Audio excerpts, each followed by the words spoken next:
ብዙዎች ህልማቸውን እንዲያሳኩ መንገድ ጠርገናል። ከ20 ዓመታት በላይ የጥበብ ሰዎችን ስናፈራ ቆይተናል። አቢሲኒያ የስነ ጥበብና የሞዴሊንግ ማሰልጠኛ ተቋም ምን መሆን ይፈልጋሉ? ህልሞን ይዘው ወደኛ ይምጡ። በስዕልና ቅርጻ ቅርጽ፣ የባህልና ዘመናዊ የሙዚቃ መሳሪያ፣ ባህላዊ ውዝዋዜ፣ ዘመናዊ ዳንስ፣ የድምጽ አወጣጥ፣ በቲያትርና በሞዴሊንግ ለረጅም ዓመታት በተግባር በተፈተነ ልምዳችን አስተምረን ብቁ ባለሙያ እናደርጎታለን።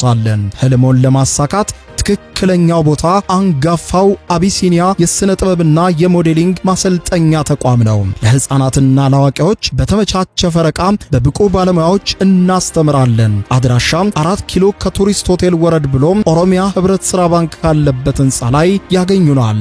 በ0911 68 33 99 ወይም በ0911 65 71 48 ላይ ሃሎ ይበሉን። አቢሲኒያ የጥበበኞች መፍለቂያ።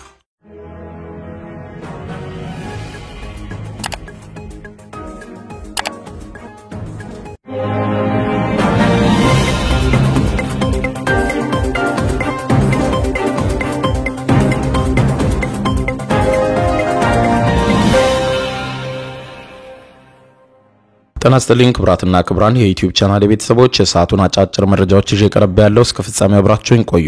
ክብራን አድማጮች በርከት ያሉ መረጃዎች ዩቲዩብ ላይ ሲጫኑ ቀድሞ ለእናንተ የማስታወቂያ መልእክት ወይም ኖቲፊኬሽን እንዲደርሷችሁና ዜናዎችን በፍጥነት እንድትከታተሉ የዩቲዩብ ቻናሌን ሰብስክራይብ በማድረግ የደወል ምልክቷን መጫን አትዘንጉ። ወደ መረጃዎቹ አልፋለሁ።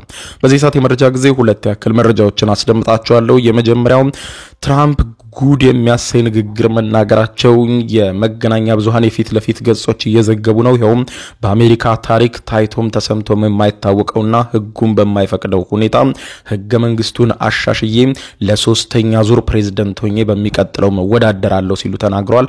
ጉዳዩ አነጋጋሪ ሆኗል። ታድምጡታላችሁ። በሌላ በኩል አነጋጋሪው የብርቱካን ጉዳይን ተከትሎ የኢቢኤስ ሰራተኞችና ብርቱካንን ጨምሮ ሌሎችም ግለሰቦች ፍርድ ቤት በድጋሚ መቅረባቸው ተሰምቷል። የፍርድ ቤት ውለው ምን ይመስል ነበር? ፍርድ ቤቱ ምን ወሰነ? በዝርዝር የምታደምጡት ጉዳይ ነው። እስከ ፍጻሜ ቆዩ። ዝርዝር መረጃውን አድምጡ ክብዣይ ነው። ወደ መረጃዎቹ አለፍኩ። አብረን እንከታተለው። በቅድሚያም ከሰሞነኛው አነጋጋሪው የብርቱካን ጉዳይን ተከትሎ የፌደራሉ ከፍተኛ ፍርድ ቤት ፖሊስ በሽብር ጉዳይ ጠርጥሬያቸዋለሁ ብሎ ፍርድ ቤት ባቀረባቸው 4 የኢቢኤስ ቴሌቪዥን ጣቢያ ሰራተኞች ላይ የ14 ቀናት የምርመራ ጊዜ ቀጠሮ ፈቀደ። ባለፈው አርብ ፍርድ ቤት ከቀረቡ የጣቢያው ሰራተኞች መካከል የካሜራ ባለሙያ ሆነው አቶ ቶማስ ደመቀ ከእስር ተለቋል ተብሏል። የአቶ ቶማስን ከእስር መለቀቅ ከፖሊስ የምርመራ መዝገብ መረዳቱን የገለጸው የፌደራሉ ከፍተኛ ፍርድ ቤት ልደታ ምድብ ወንጀል ችሎት ነው። ችሎቱ የኢቢኤስ ሰራተኞች የተካተቱበት የ8 ተጠርጣሪዎችን ጉዳይ መመልከት የጀመረው ባለፈው አርብ መጋቢት 19 2017 ነበር። የፌደራሉ ፖሊስ ለችሎት ባቀረበው የጊዜ ቀጠሮ መጠየቂያ ማመልከቻ ላይ በተጠርጣሪዎቹ ላይ ያካሄደ ያለውን ምርመራ በሰውና በሰነድ ማስረጃ በስፋት ለማጣራት የ14 ቀናት የጊዜ ቀጠሮ ጠይቆ ነበር። ፍርድ ቤቱም በጉዳዩ ላይ በትናንትናው ዕለት ከሰዓት በኋላ ብይን ለመስጠት ቀጠሮ ከመስጠቱ አስቀድሞ የፖሊስ ጅምር የምርመራ መዝገብ እንዲቀርብለትም ትዕዛዝ ሰጥቶ ነበር። ችሎቱ በትናንትናው ዕለት ከሰዓት በኋላ በነበረው ውሎ ተጠርጣሪዎቹን በሽብር ወንጀል ለመጠርጠር አመላካች የሆኑ ነገሮች ከፖሊስ ምርመራ መዝገብ ተመልክቻለሁ ብሏል። የተጠርጣሪዎቹ ጠበቆች ደንበኞቻቸው ቢጠረጠሩ እንኳን የጥላቻ ንግግርና የሐሰተኛ መረጃ ስርጭትን ለመከላከልና ለመቆጣጠር በወጣው አዋጅ ስር ባሉ ድንጋጌዎች እንደሆነ ያቀረቡት መከራከሪያ የተፈጸመ ጥፋት መኖሩን የሚያሳይ እንደሆነ ችሎቱም በተጨማሪነት ጠቅሷል። ሆኖም ተጠርጣሪዎቹም ፈጽሟቸዋል የተባሉትን የወንጀል ድርጊቶች ሊያስጠረጥረው የሚችለው በዚህ አዋጅ መሰረት እንደሆነ የቀረበውን መከራከሪያ ፍርድ ቤቱ የህግ አግባብ የሌለው መሆኑን በመጥቀስ አለመቀበሉም ተገልጿል። ፖሊስ ለፍርድ ቤቱ አቅርቦታል በተባለው ማመልከቻ ለጠቀሳቸው ድርጊቶች ተጠያቂ መሆን ያለበት የፕሮግራም ኃላፊው ነው በሚል ጠበቆች ያቀረቡትን መከራከሪያን ችሎቱ በተመሳሳይ ውድቅ አድርጎታል። ችሎቱ ተጠርጣሪዎቹም በጠበቆቻቸው በኩል ባቀረቡት የዋስትና መብት ይከበርልን ጥያቄ ላይ ተመሳሳይ ውሳኔ ያሳለፈ ሲሆን ፍርድ ቤቱ የዋስትና ጥያቄውን ያልተቀበለው ተጠርጣሪዎች በዋስ ቢለቀቁ የማስረጃ ማሰባሰብ የምርመራ ሂደቱንም በማደናቀፍ ውጤት እንዳይገኝ ሊያደርጉብኝ ይችላሉ በሚል በፖሊስ የቀረበውን ጥርጣሬ ድምዳሜ ላይ በመድረስ መሆኑን አመልክቷል።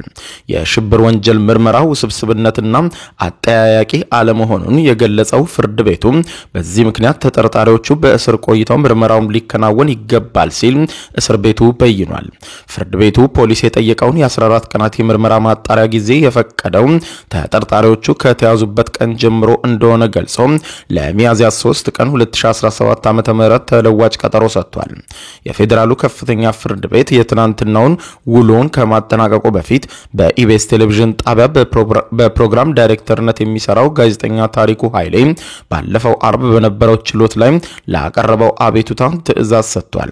ጋዜጠኛ ታሪኩ በአርቡ የችሎት ውሎ የፌዴራል ፖሊስ ወንጀል ምርመራ የእስረኞች ማቆያ በጨለማ ክፍል ታስሮ እንደሚገኝና እዚያው እንደሚጸዳዳ አቤቱታውን ለፍርድ ቤቱ አሰምቶ እንደነበረ ይሄው የኢትዮጵያን ኢንሳይደር የትናንትናው የፍርድ ቤቱ ውሎ ዘገባ ያስረዳል። ይህንን የጋዜጠኛውን አቤቱታ እንዲያጣራ ፍርድ ቤቱ ትዕዛዝ የሰጠው ለኢትዮጵያ ሰብአዊ መብት ኮሚሽን ሲሆን ኮሚሽኑ የሰብአዊ መብት ጥሰት መፈጸም አለመፈጸሙን እንዲሁም ማነው የፈጸመው የሚለውን በስፍራው በመገኘት ጉብኝት አድርጎ ካጣራ በኋላና ሪፖርቱን በመጪው ቀጠሮ እንዲያቀርብ ችሎቱ ትዕዛዝ ሰጥቷል። ከሰዓት በኋላ ትናንትና በተካሄደው የችሎት ውሎ በኢቢኤስ ቴሌቪዥን ጣቢያ በተሰራጨው ዝግጅት ላይ የሐሰት ታሪክ ቀርቧል የተባለው ብርቱካን ተመስገንን ጨምሮ 7 ተጠርጣሪዎች በአካል ተገኝተው ሂደቱን ተከታትለዋል። ከነዚህ ተጠርጣሪዎች ውስጥም የኢቢኤስ ቴሌቪዥን ዋና ስራ አስኪያጅ አቶ ነብዩ ጡመ ልሳንና የጣቢያው የፕሮግራም ዳይሬክተር ታሪኩ ኃይሌ፣ የስቱዲዮ ዳይሬክተሩ አቶ ንጥር ደረጀና ረዳት የፕሮግራም አዘጋጇ ህሊና ታረቀኝ ይገኙበታል። ባለፈው አርብ በነበረው ችሎት የብርቱካን ተመስገን ሐሰተኛ ታሪክ ተላልፎበታል የተባለው ዶክመንተሪ ቀረጻ ሲከናወን በእረፍት ላይ እንደነበረ የተገለጸው የኢቢኤስ የካሜራ ባለሙያ አቶ ቶማስ በትናንትናው ዕለት ከሰዓት የፍርድ ቤቱ ውሎ አልቀረበም። በትናንትናው ዕለት በተመሳሳይ ችሎት በተካሄደው ሌላ የፍርድ ቤት ውሎ ላይም ተጨማሪ 4 የኢቢኤስ ቴሌቪዥን ጣቢያ ሰራተኞች የምርመራ ጊዜ ቀጠሮም ተጠይቆባቸዋል። የፌዴራሉ ፖሊስ በተመሳሳይ የሽብር ወንጀል እንደተጠረጠራቸው በመግለጽ የ14 ቀናት የጊዜ ቀጠሮ የጠየቀባቸው የኢቢኤስ ቴሌቪዥን ጣቢያ የፕሮግራም ስራ አስኪያጇም ቅድስት ጌታቸው፣ የስቱዲዮ ስራ አስኪያጁ አቶ ግርማ ተፈራ፣ የኤዲቲንግ ሱፐርቫይዘር አቶ ሄኖክ አባተና ኤዲተሩ አቶ ሀብታሙ አለማየሁ ይገኙበታል ተብሏል። ጠዋት ፍርድ ቤት ከቀረቡት ከአራቱ የኢቢኤስ ቴሌቪዥን ጣቢያ ሰራተኞች ጋር ሌሎችም 3 ተጠርጣሪዎች በተመሳሳይ መዝገብ የጊዜ ቀጠሮ እንደተጠየቀባቸውም ጠቅሷል። የፌዴራሉ ከፍተኛ ፍርድ ቤት ልደታ ምድብ የወንጀል ችሎት ፖሊስ ያቀረበውን የጊዜ ቀጠሮ መርምሮ ብይን ለመስጠት ተለዋጭ ቀጠሮ ሰጥቶ መለያየቱን የኢትዮጵያን ኢንሳይደር ፍርድ ቤቱን የተከታተለበት ዘገባ ያመለክታል። በሌላ ዜና በአሜሪካ ታሪክ ታይቶም ተሰምቶም የማይታወቅ ድርጊት የአሜሪካው ፕሬዝዳንት ዶናልድ ትራምፕ አደርጋለሁ ማለታቸውን በርካታ አሜሪካውያን እያነጋገረ ነው። የአሜሪካ መገናኛ ብዙሃን የፊት ለፊት ገጽም በዚሁ ዜና ተሞልቷል። የአሜሪካው ፕሬዝዳንት ዶናልድ ትራምፕ ተደርጎ በማይታወቅ ሁኔታ ለሶስተኛ ዙር ለፕሬዝዳንትነት ለመወዳደር የሚያስችላቸውን እድል እንደሚያመቻቹ ገልጸዋል። በአሜሪካ ታሪክም ሆነ በአሜሪካ ሕግ አንድ ፕሬዝዳንት ለሁለት ዙር ብቻ የሚመራ ሲሆን ከሁለቴ በላይ መመረጥ እንደማይችል ይታወቃል።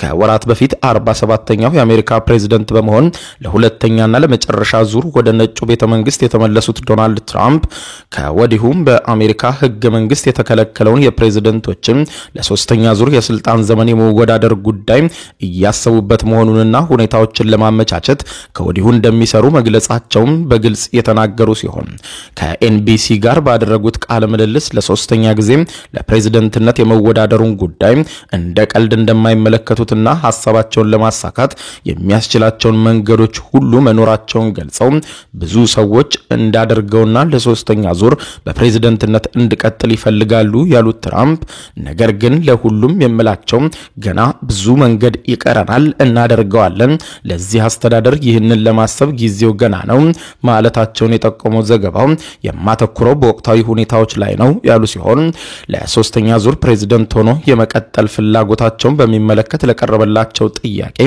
መስራት ያስደስተኛል፣ መሆኔም የማይቀር ይመስለኛል ብለዋል። ስለዚህ ጉዳይ ለማሰብ ጊዜው ገና ቢሆንም ለሶስተኛ ዙር በፕሬዝዳንትነት ስልጣን ላይ ለመቆየት ያለኝ ፍላጎት ግን ቀልድ አይደለም። ለሶስተኛ ዙር ስልጣን ላይ እቆያለሁ ያሉት ዶናልድ ትራምፕ ይህንን ለማሳካት ከወዲሁ የያዟቸውን እቅዶች በሚመለከት ለቀረበላቸው ጥያቄ በሰጡት ምላሽ ይህንን ለማድረግ የሚያስችሉ የተለያዩ መንገዶች አሉ ያሉ ሲሆን ከወዲሁ አስተያየት እየተሰጠበት የሚገኘው የምክትላቸው ጄዲ ቫንስ ለምርጫ በመወዳደር ማሸነፍና ስልጣኑን መልሶ ለትራምፕ ማስረከብ አንደኛው ህጉ የሚደግፈው መንገድ ሊሆን እንደሚችል ጠቅሰው ሌሎች አማራጮችም አሉ ሲሉ በዝርዝር ከመግለጽ መቆጠባቸውን የጠቆመው ዘገባው በአሜሪካ ህገ መንግስት መሰረት በፕሬዝዳንትነት ማገልገል የሚቻለው ለሁለት ዙር ብቻ መሆኑን የሚገልጽ የጊዜ ገደብ የተቀመጠ ቢሆንም እንኳን ለፕሬዝዳንት ትራምፕ ይህንን አሰራር ለመቀየር ለሶስተኛ ዙር በስልጣን ለመቀጠል ህገ መንግስቱን ማሻሻል እንደሚጠይቅና ይህም 2/3 የምክር ቤት አባላት ድምጽ ወይም 2/3 የሚሆኑትን የሀገሪቱን ግዛቶች ህገ መንግስቱ እንዲሻሻል የሚቀርበውን ሐሳብ በመደገፍ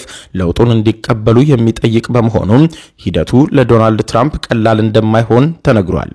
ትራምፕ ለሶስተኛ ጊዜ ስልጣን እንዲይዙ ብዙዎች እንደሚፈልጉና በስልጣን ላይ ቢቆዩም በርካታ ስራዎችን እንደሚሰሩ መግለጻቸውን ያነሳው ዘገባው ምንም እንኳን አስተያየታቸውን የወከላቸው ሪፐብሊካን ፓርቲ ሳይቀር እንደ ቀልድ እንደሚመለከተው የገለጸ ቢሆንም እንኳን ፕሬዝዳንቱ ግን በዚህ ጉዳይ ተቾቻቸውን ሳይቀር መልሰው መተቸት መቀጠላቸውን ጠቅሶ የስልጣን ዘመናቸውን ለማራዘም የሚያስችላቸውን የፕሬዝዳንቶችን የሁለት ዙር የስልጣን ዘመን ገደብ እንዲራዘም የሚጠይቅ ውሳኔ የምክር ቤት አባሉ ኤንዲ ኦግልስ ማቅረባቸውን ጠቅሶ በተመሳሳይ የትራምፕ አጋር የሆኑት ስቲቭ ባኖንም በጉዳዩ ላይ በሰጡት አስተያየት ይህንን ያለው ህገ መንግስቱ ነው። ህገ መንግስቱ ደግሞ መሻሻል ይችላል። ከተነጋገርን ህገ መንግስቱን አሻሽለን ጠቃሚ ፕሬዝዳንቶች ሁለቴ ብቻ ሳይሆን 3ም 4ም የሚመረጡበትን ሁኔታ ማመቻቸት ይቻላል። የማይቀየር ህግ በምድር ላይ የለም ብለዋል። ትራምፕ ከ4 ዓመታት በኋላም እንደገና ለሶስተኛ ዙር ተወዳድረው ያሸንፋሉ ብለው እንደሚያምኑ ደጋፊዎቻቸው በመግለጽ ትራምፕ ለሶስተኛ ዙር የፕሬዝዳንትነቱን ቦታ እንዲይዙ ለማድረግ የሚያግዙ የተለያዩ አማራጮችን በህገ መንግስት ውስጥ መኖራቸውን ቃል በቃል ገልጸዋል። በሌላ በኩል የአሜሪካ ምርጫ ስርዓትን ለመጠበቅና ለመከላከል በሚል በወጣው አዲስ መመሪያ ከዚህ ቀደም የነበረውን የምርጫ ስርዓት ሊቀይር ይችላል የተባለ ህግ በፊርማቸው ያጸደቁት ዶናልድ ትራምፕ ሁለት ዋና ዋና መመሪያዎችን ያወጡ ሲሆን በዋናነትም ሁሉም ግዛቶች ለመራጭነት የሚቀርቡ አሜሪካውያን የመንግስት መታወቂያቸውን እንዲያሳዩ የሚያስገድድ እንዲሁም ሁሉም ግዛቶችም ከተወሰነው የምርጫ ቀን በኋላ በፖስታ አማካኝነት የሚላከውን የመራጮች ወረቀት ከእንግዲህ እንዳይቀበሉ የሚከለክል መሆኑን የጠቆመው ዘገባው በአዲሱ ድንጋጌ መሰረት የማይንቀሳቀሱ ግዛቶች ከፌደራል መንግስት የሚሰጣቸውን ፈንድ ሙሉ በሙሉ እንደሚቋረጥ ማስጠንቀቁን ጠቅሶ እስካሁን ድረስ አሜሪካ ተገቢና ስርዓት ያለው የምርጫ ሁኔታ ለማስጠበቅ ሳትችል ቀርታለች ሲል ይህ መመሪያ ግን የድምጽ ማጭበርበርን ጨምሮ ሌሎችም ህገወጥ አካሄዶችን የሚያስቀር እንደሆነ ማመላከቱን አስታውቋል። ይሁንና አዲሱ መመሪያ ከወዲሁ ተቃውሞችና ጥያቄዎች እየተነሱበት እንደሚገኝ የተገለጸ ሲሆን መመሪያው ከህገ መንግስቱ በተቃራኒው የጸደቀ እንዲሁም ግዛቶችንም በራሳቸው የምርጫ ሂደቱን ለማስተባበርና ለመቆጣጠር የሚያስችላቸውን ስልጣን የነፈገ እንዲሁም በአሜሪካ በርካታ ዜጎችም ህጋዊ መታወቂያ የሌላቸው በመሆኑ የአሜሪካውያንን በነጻነት የመምረጥ መብት የሚጋፋ ነው ሲሉ አቤቱታዎች መነሳታቸውን አመልክቷል። ክቡራን አድማጮች ለሰዓቱ ብታደምጧቸው መልካም ናቸው ያልኳቸው አጫጭር መረጃዎች እነኚህ ናቸው። ከሰዓታት በኋላ በሌላ መረጃ ተመልሰን እስከምንገናኝ በያለንበት የዓለም ዳር ቸር እንቆይ።